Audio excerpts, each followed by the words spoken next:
ایک روایت ہے کہ قیامت میں ایک صدا آئے گی کہ جن جن کا محمد مصطفیٰ صلی اللہ علیہ وآلہ وسلم پر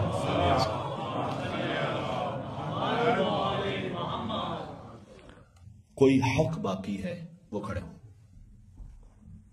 یہ آپ نے توجہ فرمائی. قیامت میں صدا آئے گی کہ جن کا حضور پر کوئی حق ہے وہ کھڑے ہوں. ایک گروہ کھڑا ہو جائے گا، ایک گروہ کھڑا ہو جائے گا، اور قیامت میں کوئی بھی حرکت، کوئی بھی عمل اللہ سبحانہ وتعالیٰ کے اذن کے بغیر نہیں ہو سکتا. یعنی اللہ سبحانہ وتعالیٰ کے اذن سے وہ کھڑے ہوں گے، اور اس گروہ کے لیے کہا جائے گا کہ اس کا حضور پر حق ہے. اس لیے اللہ سبحانہ وتعالیٰ کہے گا کہ اس گروہ کا میرے حبیب پر اس لیے حق ہے. کوئی رسول اللہ پر اپنا حق خود سے نہیں جتا سکتا. اللہ سبحانہ وتعالیٰ جب خود کہے تو بات الگ ہے کہ اس گروہ کا میرے حبیب پر حق اس لیے ہے کہ یہ جب بھی ان کا نام آتا تھا تو ان پر اور ان کے اہل بیت پر ساتھ میں درود بھیج دیتے ہیں. اللہم صلی اللہم صلی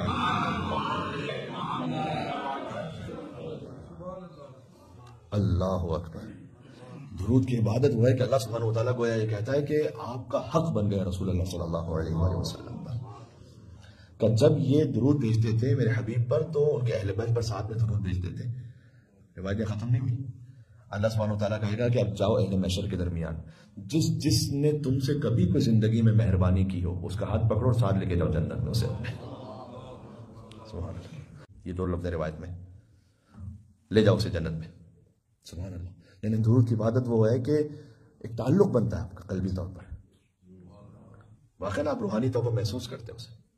اور فرمایا کہ جس شخص کے گناہ اتنے زیادہ ہوں کہ وہ قادر نہ ہو کہ اپنے گناہوں کی معافی مانگ سکے، اسے چاہیے کہ مجھ پر کثرت سے زیادہ درود بھیجے.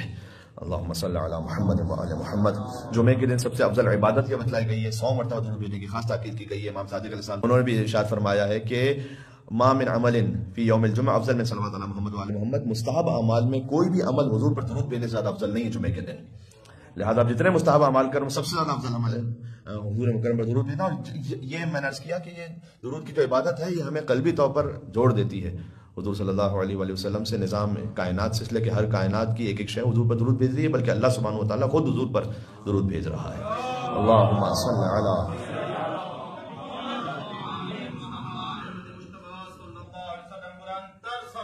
اللہم صلی علی محمد وآل محمد وعجل فرجہم. اللہ سبحانہ وتعالی ہمارے اس درود کو قبول فرمائے، اس لیے کہ یہ وہ صلوات ہے کہ جس سے ہماری خلقت کی طہارت ہے.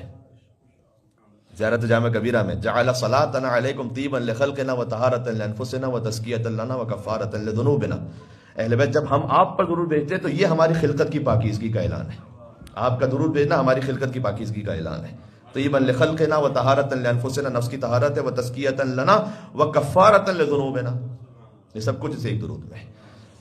معروف ہے کہ عبداللہ بہجہ سے کسی نے پوچھا کہ مجھے کوئی وظیفہ کوئی عمل بتلائیے، تو انہوں نے یہ کہا کہ مختلف قسم کی وائٹامنز ہوتی ہیں.